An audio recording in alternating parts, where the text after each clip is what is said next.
So there's this new guy at work. I'll call him Eric. Eric is weird. He's about 36 and he has the weirdest sense of humor we've ever seen. He doesn't cause problems though, so we tolerate him for the most part. He'll crack the odd off-color joke every now and then, but we let him know. He looks weird. I can't really pin my finger onto why, but something about his face, it's just unsettling. He was wearing tinted lenses, so I couldn't really make out his eye color either. Personal choice, perhaps. My friend, Emily, works in the cubicle right next to mine, and if anything odd happens at work, she's always the first person to let me know. It was a couple of weeks after it happened. Some guy at work didn't check in for a while. I overheard my boss speaking to Emily about it. He said it was probably the flu and he was too sick to actually phone in sick, which I can believe, since last time I had the flu, I was bedbound for almost 2 weeks. We figured we'd just wait it out a couple of days. Our boss says he'll give it a couple of days, and if the guy didn't phone in, he'd try and contact his family, see what happened. Meanwhile, Eric's behavior started getting weirder. I went downstairs to get to the vending machine and Eric was there too. As I was getting my food, Eric just stood there, staring at me. I noticed that he wasn't moving at all, and he wasn't wearing his glasses either. Immediately, the hairs on my arms stood up. I noticed the whites of his eyes. They were not white. They were this odd, sky blue and grey. Even without his glasses being there, his face was just uncanny. The best way that I could possibly describe this is unnaturally symmetrical, almost doll-like. But it was worse than that. He then slowly started to smile, and after a few seconds, he was smiling ear to ear.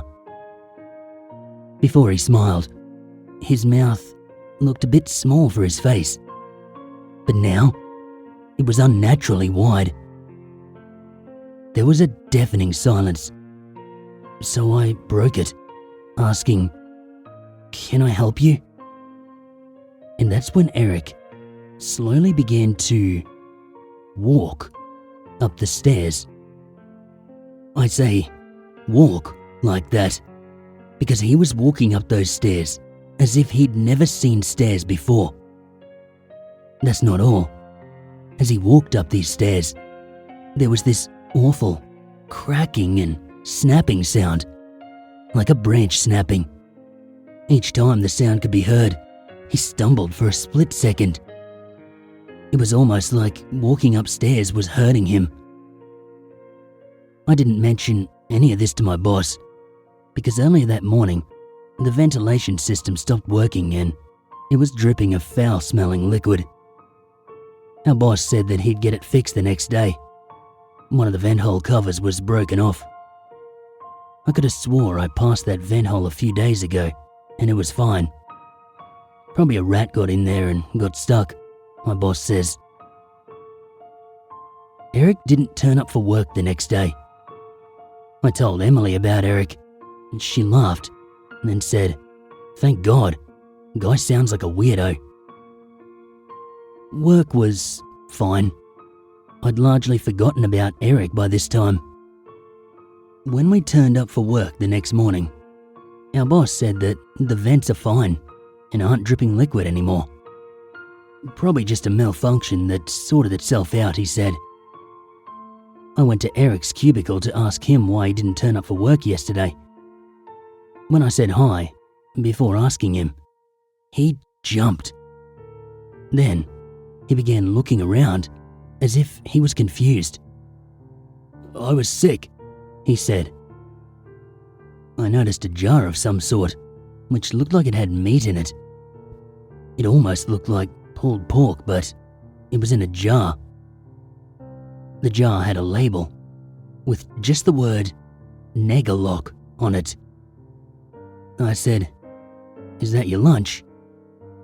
He paused for a couple of seconds before flatly saying, "Yes." My girlfriend recently got fired from her job, so while she was trying to get employed at another place, I asked my boss if I could work some overtime to help her. He agreed to this. So instead of finishing at 5 p.m, I'd be working 9 a.m. to 10 p.m. It was the first night of overtime that it happened. Everyone else had left the office, including my boss. It was dark, only lit up by the light of my computer. There was a dim, scattered lighting here and there, but overall it was very dark. I was finishing up my work when I began to hear banging sounds coming from above. It sounded like something blunt knocking on metal. I tried to ignore this, but the bangs kept getting louder. I went to investigate where it was coming from. It was in the hallway, and I could see the vent. The banging was coming from almost directly above. Then, I noticed the banging sounds were moving. They were moving towards the end of the hallway, towards the vent hole. The banging stopped. The only substantial lighting was coming from my phone flashlight. I was trying to get a video recording on my phone. Just as I was about to take a video, I saw a man's head and face peering out of the vent from my phone's camera. I was frozen in fear. It was him. It was Eric. He was just glaring at me with a blank expression, followed by that same damn ear-to-ear smile. My fear turned into amusement as I realized he must be stuck in the vent. I actually laughed at him. "Okay, buddy, you scared me, but now you're stuck and I'm gonna have to get someone to get you out." Eric froze still for a second. There would be no possible way that he would be able to fit through what looked like an 8-inch vent hole, I thought. I don't even think a child could fit in there. That's when Eric thrusted his arms forward. I heard those god-awful snapping and cracking sounds again. His shoulders looked completely broken as he made his way out of the tiny vent hole. And then his head emerged. He was smiling, with his teeth this time. But his teeth didn't look right. They looked jagged and razor sharp. To my horror, I saw him fully emerge from the vent, with his shoulders, arms and hands looking completely twisted and broken. He started dancing while trying to adjust his mangled joints. He looked completely uninjured now, but his eyes, they were so dilated, they almost looked black. At this point, he lunged at me, and I screamed. I don't know what happened after that. The next thing I remember is being with a bunch of cops, telling them a guy at work tried to attack me. They tried to tell me that the guy was probably just some homeless dude, someone who got into the building at night to sleep and didn't believe what I told them. Since I didn't have any injuries, they didn't take me too seriously. The next morning I called up my boss and I told him I'll be finding another place to work, since my girlfriend is moving states. That was a lie, of course. I ran into Emily at the store and I asked her about Eric. She told me that he hasn't shown up for work again. She said his office was completely empty. I don't care what anyone else believes. I don't know what Eric was, but whatever he was, that look he had when he saw me, no human could possibly contort their face like that.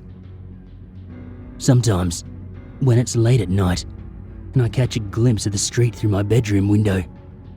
For a second, I believe I see him.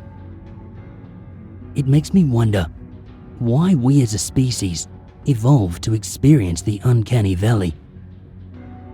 What was it that looked so human, yet scared us so much?